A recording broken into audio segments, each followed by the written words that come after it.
അങ്ങനെ Mudumalai tiger റിസർവിലെ elephant ക്യാമ്പും forest സഫാരിയും Masinagudi വഴി ഊട്ടിയിലേക്കുള്ള യാത്ര എപ്പിസോഡുകളൊക്കെ നമ്മൾ കണ്ടു കഴിഞ്ഞു.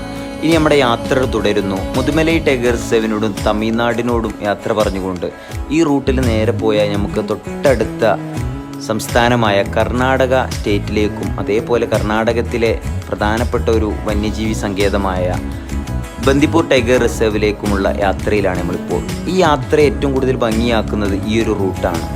ഈ യാത്ര റൂട്ടിലെ ഏറ്റവും പ്രധാനപ്പെട്ട ഒരു പോർഷനാണ് വനമേഖലയായ ഈ റൂട്ടിലൂടെയുള്ള ഈ റോഡ് ട്രിപ്പ്. അങ്ങനെ മുതുമലൈ ടൈഗർ റിസർവിനോട് യാത്ര പറഞ്ഞ് നമ്മൾ കർണാടക സ്റ്റേറ്റിലേക്കുള്ള ഗേറ്റ് കടന്ന് നമ്മൾ നേരെ ചെല്ലുന്നു. കർണാടകത്തിലെ ഏറ്റവും വലിയ ടൈഗർ റിസർവായ ബന്ദിപ്പൂർ ടൈഗർ റിസർവിലേക്ക്. ഒരുപാട് ടൈഗർ റിസർവുകളിലുണ്ടെങ്കിലും അതിൽ ഏറ്റവും കൂടുതൽ അനിമൽ സൈറ്റിംഗ് കിട്ടുന്ന ടൈഗർ റിസർവാണ്